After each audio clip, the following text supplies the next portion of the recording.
There's a lot of planning that goes into making a movie. It relies upon cooperation between dozens of different departments, which can mean hundreds of people working together. And despite having a daily call sheet that tells everyone where they need to be and when they need to be there, productions can still go off the rails. So when tension is high, it can be nice to have a team of funny people around to lighten the mood. Hold on to your boys, because here comes trouble. And for a comedian, the best time to crack a joke is when everything's going wrong. Thankfully, these 10 productions had some sneaky jokesters on hand who were waiting to pounce at the right moment. I'm sorry, I couldn't. Wait, can you yell? You want to yell at me again? Before we start, can you guess the movie from these emojis? Stay tuned for the answer, and if you like what you see, go have a look at our channel. And once you're there, you can even sign up for notifications so that when we post brand new stuff, you'll be the first to know. Here are 10 bloopers comedy actors did on purpose. Bridesmaids. When Paul Feig's Bridesmaids was unleashed upon the world, many people described it as The Hangover, but with chicks. And while we can sort of understand where that comparison comes from, it couldn't be less accurate. Written by Annie Mumolo and Kristen Wiig, the movie craps all over the notion that women must be ladies. Like, literally craps on it. No! Look away! Megan, no! Look away! Oh! So if you watched the scene and thought to yourself, nobody would write this, you're kind of right. The sequence wasn't in the original draft of the movie, but what else would you expect from an entire team of improv heavy hitters? And hold it there. And just get her up, man! Shaun of the Dead. Have you ever heard of the Cornetto trilogy? How about the Blood and Ice Cream trilogy? Well, you might not recognize them by name, but we guarantee you're familiar with at least some of the movies it contains. The World's End, Hot Fuzz, and our personal favorite, Shaun of the Dead. Over here! Oh, bollocks! Okay, just,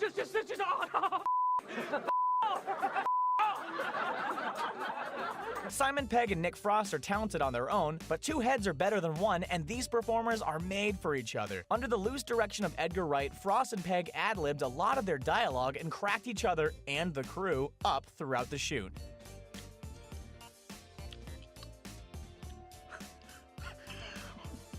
Oh Christ, don't do that. The blood might have been fake, but the laughter certainly wasn't.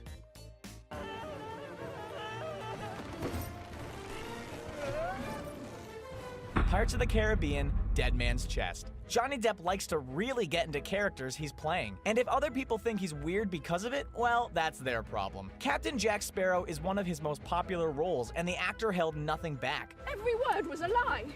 Pretty much. And while filming Pirates of the Caribbean, Dead Man's Chest, he kept everyone on their toes. During a scene where Depp dances around with a jar of dirt containing the heart of Davy Jones, take a look at the other people in the scene. The shock and confusion on their faces is genuine. I got a jar of dirt, I got a jar of dirt, and guess what's inside it? Since the actor only told director Gore Verbinski that he wanted to improvise the ending, but didn't say how he'd do it.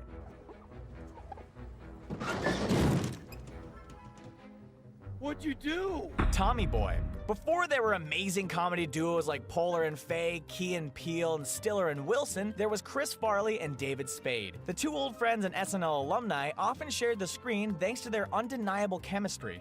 Richard, I'm so happy. Hold me. Ugh.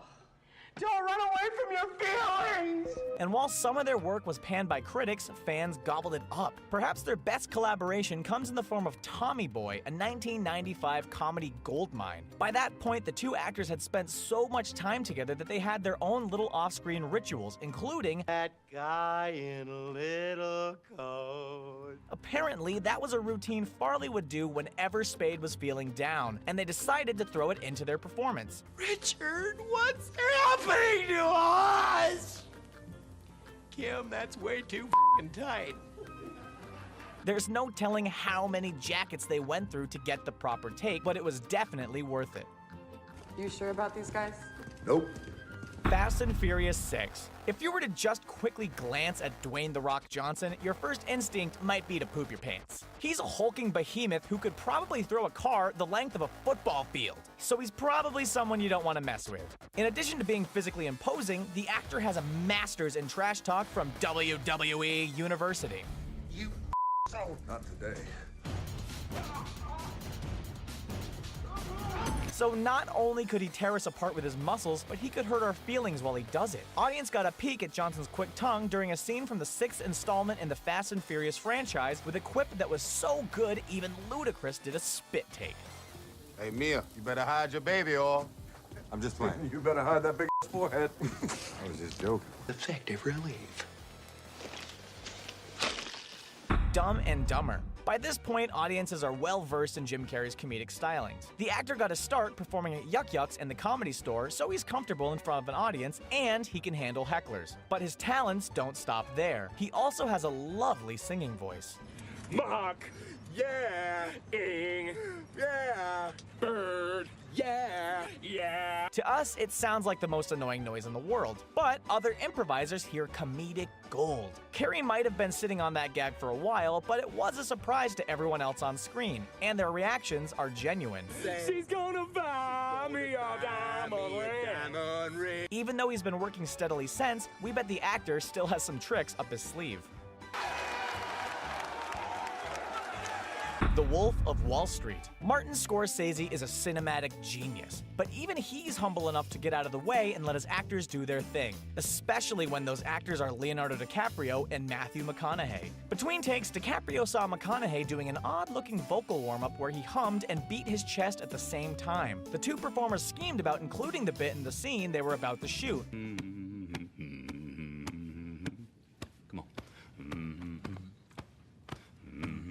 And Scorsese is obviously great at recognizing genius when he sees it, because even though it wasn't in the script, the gag thumped its way into the final cut. All I ask is a tall ship and a star to sail her by. All aboard, everybody! Willy Wonka and the Chocolate Factory.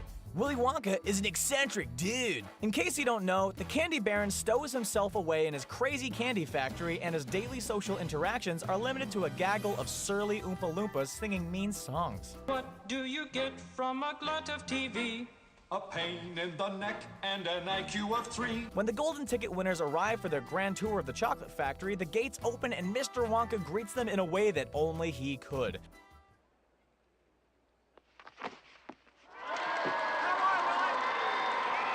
The somersault was a surprise to everyone, except for the man doing it, comedy legend Gene Wilder. He figured that an under-socialized character would probably give an unconventional greeting, and honestly, it's perfect. I'm not gonna lie to you, Don. People down here are starting to murmur that you don't have the balls to do it. I don't care! The Other Guys. When you're working alongside someone as hilarious as Will Ferrell, it can be hard to keep your composure. The actor is famous for his improvisational skills, and when he's riffing off the top of his head, his co-stars do their best to keep up. You tell us everything or I will F you. Do you know what I mean? So while the constant giggling creates a light mood on set, it also results in a lot of takes for the cutting room floor. While filming a dinner scene, neither Ferrell nor his co-stars Eva Mendes and Mark Wahlberg could hold back their laughter. I had to go to a specialist to get my hips realigned. Very painful. The doctor said it was similar to operating on a German Shepherd when they have hip dysplasia.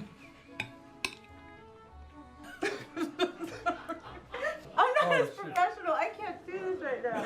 Every take resulted in a different response from Ferrell, and each one was funnier than the last. And I need all of you to stop what you're doing and listen. Cannonball! Anchorman. When a director trusts their cast with the material they're given, they're usually okay with letting them mix it up a bit on set. And when the casting is as brilliant as it was for 2004's Anchorman, you'd have to be a crazy person to assume that the comedians would follow the script 100% of the time.